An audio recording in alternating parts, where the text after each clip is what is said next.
Welcome to Purnima life style ముచ్చట్లు. రేపు మనకి వరలక్ష్మి వ్రతం కదా. ఇవాళ అయితే మన దీపాలు దేవుడికి సంబంధించినటువంటి ప్రతి ఐటెం ఎత్తి శుభ్రంగా చింతపండును అయితే వేడి నీళ్ళల్లో వేసి ఉడకబెట్టినాక ఇత్తలి రాగి ఈవెన్ వెండి వస్తువులు కూడా నేను అందులో వేసి 1 అవర్ గోరువెచ్చలుగా ఉన్నప్పుడు నానబెట్టేసి ఇలా తోమైతే ఆరబెట్టేసుకున్నాను అనమాట. ఇంకా వరలక్ష్మీదేవికి కావాల్సినటువంటి చిటిగాజులైనా, తర్వాత వచ్చి తామర గింజలైనా, ఇంకా ప్రతి దీపాలు అన్నిటిని రెడీ చేసుకొని ఇంకా బొట్లు పెట్టేసుకుందాము మనము. నేను బొట్లు పెట్టేందుకు చందనము, తర్వాత వచ్చి కస్తూరి పసుపు కొంచెము, మామూలుగా సాయి పసుపు కొంచెం వేసి నానబెట్టేసుకుంటాను అనమాట. ముద్ద కలిపి పెట్టేసుకుంటాను. మామూలుగా రెగ్యులర్గా వాడినటువంటి ప్రతిదీ అంటే పంచహారతి కానీ, ఏకహారతి కానీ, తర్వాత వచ్చి ప్రతిదీ అంటే ఒక్కోటని కాదు, అన్నీ నీట్గా ఈవెన్ వెండితో చేసినటువంటి సత్యనారాయణ స్వామి ప్రతిమ అనమాట. సో అది కూడా మనం ఇలా చింతపండు నీళ్ళలో నానవేసి ఇట్లా తోముకున్నాము అంటే నిజంగా చాలా నీట్గా శుభ్రంగా వచ్చేస్తాయి. ఆల్మోస్ట్ మాక్సిమం నాకు కొంచెం ఈజీగానే అయిపోయిందనమాట. ఈ ఇయర్ అంటే ఈ సంవత్సరం వరలక్ష్మి వ్రతానికి నేను ఇంట్రడ్యూస్ చేసినటువంటి కొత్త దీపాలు వచ్చి ప్లెయిన్ ఎండి, వీటిని ఏమంటారంటే దీపస్తంభాలు అంటారా, లేదంటే చిన్ని బుడ్డి దీపాలు అంటారా, అదనమాట. ఇంకా దేవుడు మొత్తం నీట్గా తుడిచేసి ఫొటోస్ అంతా పెట్టినాను. ఇంకా బొట్లు అయితే పెట్టాలా, ఇంకా 1 బై 1 సెట్ చేసుకుంటా వచ్చేయడమే అనమాట.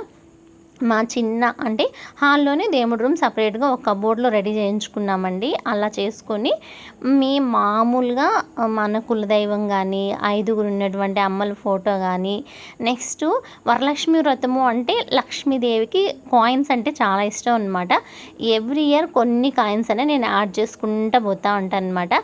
ఈ ఇయర్ నాకు కొన్ని కాయిన్స్ అయితే ఎక్స్ట్రా పెట్టాను.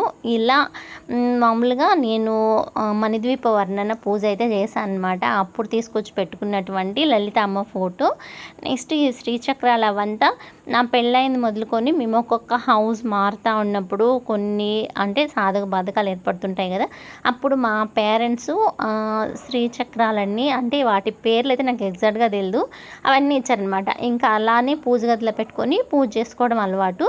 ఇంక ఈ ఫొటోస్ అంతా శుభ్రంగా తుడిచేసి ఇంకా బొట్లంతా 1 బై 1 ఎలా పెడతాము అంటే మామూలుగా చందనంలో వచ్చి జవాది కానీ పచ్చకర్పూరం కానీ వేయను, కుంకుమలో వేస్తాను అనమాట. ఎందుకంటే చందనంలో వేస్తే ఫొటోస్ మీద ఏమైనా కలర్ చేంజ్ అవుతుందేమో అని డౌటు.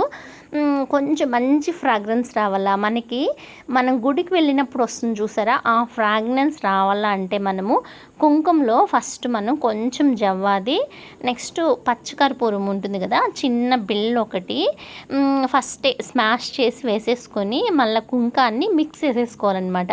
ఇలా చేసుకొని కానీ మనం బొట్లు పెట్టాము అంటే చాలా అంటే ఫ్రాగ్రెన్స్ కానీ మనం దేవుడి రూమ్ మన ఇంట్లో ఉందని కాకుండా మనం గుళ్ళో ఉన్నామా అన్నటువంటి అపియరెన్స్ వస్తుంది. ఈ స్మెల్ అయితే అసలు ఎన్ని సెంట్లు వాడినా సరిపోదు అంటాను నేను.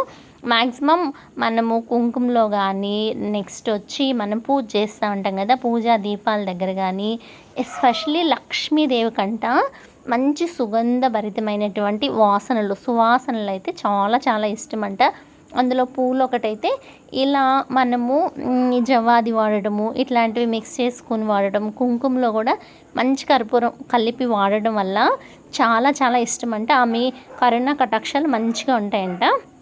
సో నేనైతే శుభ్రంగా ఈరోజు నా వెండి పీఠానికి వచ్చి శుభ్రంగా ఒక పట్టు క్లాత్ వేసి ఇలా ఆర్గనైజ్ చేసుకున్నాను అనమాట. ఇది మనకి వరలక్ష్మి వ్రతానికి ముందు రోజు నేను రెడీ చేసుకున్నటువంటి నా దేవుడి రూము ప్రిపరేషను. సో ఇది మీకు నచ్చుంటే ఒక లైక్ ఇవ్వండి. ఇలా ఆర్గనైజ్ చేసుకోవాలా, ఇంకేదైనా కరెక్షన్స్ ఉందా ఉంటే మాత్రం చెప్పండి. రేపైతే పూజ చేసుకుంటాను. వరలక్ష్మి వ్రతం పూజ ఎలా చేసుకున్నాను, ఇంకా అమ్మవారికి మేము కలశం పెడతామా లేదా, అమ్మవారి ప్రతిమను పెట్టుకుంటామా లేదా అనేది క్లారిటీగా రేపు ఇంకొక వీడియో ఖచ్చితంగా అయితే షేర్ చేస్తానబ్బా.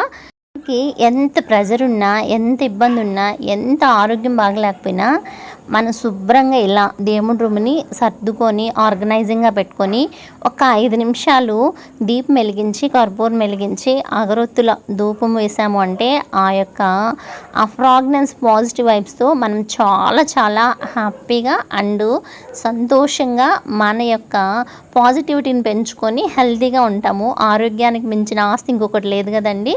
సో ఫస్ట్ ప్రిఫరెన్స్ శుభ్రానికి ఇచ్చాము అంటే నీట్నెస్ వల్ల ఆరోగ్యము, ఐశ్వర్యం అన్నీ పెరుగుతాయి. ఇంకా లక్ష్మీదేవి డీటెయిల్స్ షాపింగ్ వీడియోలో షేర్ చేస్తాను. నచ్చితే ఒక లైక్ ఇచ్చి కామెంట్ పెడతారు కదా. Okay, bye, see you.